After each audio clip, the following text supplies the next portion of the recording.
মুর্শিদাবাদের দিকে নজর রাখবো। মুর্শিদাবাদে বিজেপির রেল অবরোধ, বিজেপির বিধায়ক গৌরীশঙ্কর ঘোষের নেতৃত্বে অবরোধ। মুর্শিদাবাদে আটকে ভাগীরথী এক্সপ্রেস। তুমুল ঝামেলা দেখছেন, যে ছবি দেখছেন রীতিমতো বিজেপি কর্মী সমর্থক এবং পুলিশের মধ্যে রীতিমতো ধরপাকড় চলছে, মারধর চলছে। মুর্শিদাবাদে বিজেপির রেল অবরোধ, বিজেপির বিধায়ক গৌরীশঙ্কর ঘোষের নেতৃত্বে অবরোধ। যে ছবি দেখছেন স্টেশনের মধ্যে বিজেপির কর্মী সমর্থক, তাকে রীতিমতো তাড়া করা হচ্ছে, দেখছেন সেই ছবি।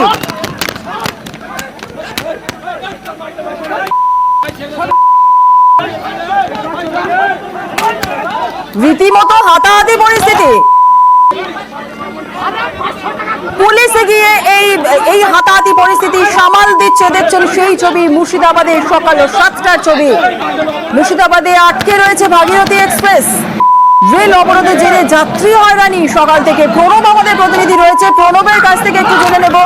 প্রণব, এই মুহূর্তে কি পরিস্থিতি রয়েছে? নিত্যযাত্রীরা কি বলছেন? ধন্যবাদ পরিস্থিতির ছবি আমরা তো দেখলাম। এই মুহূর্তে আপডেট হচ্ছে যে ভাগীরথী এক্সপ্রেস কিন্তু মুর্শিদাবাদ স্টেশন থেকে ছেড়ে দিয়েছে এবং স্বাভাবিকভাবে কিন্তু চলাচল করছে এবং প্রায় 8 ঘন্টার মতন অবরোধ করে রাখেন মুর্শিদাবাদের যিনি বিজেপির বিধায়ক রয়েছেন গৌরীশঙ্কর ঘোষের নেতৃত্বে। এবং সেই সময় এক ট্রেন যাত্রী রাজু হালদার নামে এক যুবক, সে কিন্তু ট্রেন থেকে নেমে এসে বিক্ষোভকারীরা, অবরোধকারীরা তাদের কাছে এসে বলে যে ট্রেনটাকে আটকে রেখেছেন, আমাকে সঠিক সময়ে হাসপাতালে ঢুকতে হবে, কারণ আমি একটা সাধারণ কাজ করি এবং 500 টাকা তার জন্য বেতন পাই।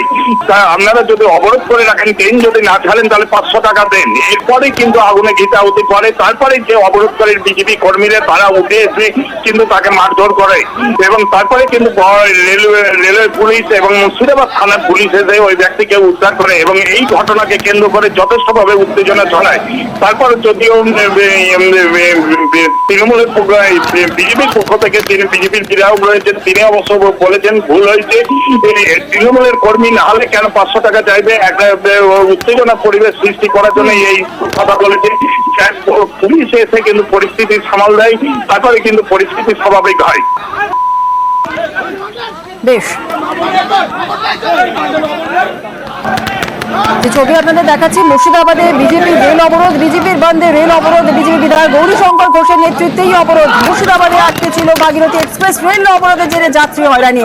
যে ঘটনা ঘটেছিল, ট্রেন অবরোধ থাকায় কাজে যোগ দিতে পারছেন না অবরোধকারীদের কাছে 500 টাকা দাবি করেন এক ব্যক্তি। আর এরপরই বিজেপি কর্মীরা ওই ব্যক্তিকে মারধর করে, আর তারপরেই শুরু হয়ে যায় উত্তেজনা মুর্শিদাবাদ স্টেশনে। ভাগীরথী এক্সপ্রেসের ট্রেনের সামনে দাঁড়িয়েই সেখানে স্লোগান, পাল্টা স্লোগান। ভাগীরথী এক্সপ্রেসের ট্রেনটি লালগোলা থেকে শিয়ালদার দিকে তারপর যায়। যে ব্যক্তি 500 টাকা দাবি করেন, যে ব্যক্তি, সেই ব্যক্তির সঙ্গেই কিন্তু কর্মী সমর্থক, বিজেপি কর্মী সমর্থকদের তুমুল বাগবিতণ্ডা হয়। তিনি বলেন, সেই ব্যক্তি বলেন তিনি একজন সাধারণ কর্মচারী, তিনি দিনে 500 টাকাই মজুরি পান। ট্রেন অবরোধ থাকায় তিনি আজকে কাজে যোগ দিতে পারছেন না। অবরোধকারীদের কাছে তিনি 500 টাকা দাবি করেন সেই ব্যক্তি। আর তারপরেই এই দৃশ্য, বিজেপি কর্মীরা ওই ব্যক্তিকে মারধর করে, দেখছেন সেই ছবি। আর তারপরেই শুরু হয়ে যায় উত্তেজনা মুর্শিদাবাদ স্টেশনে।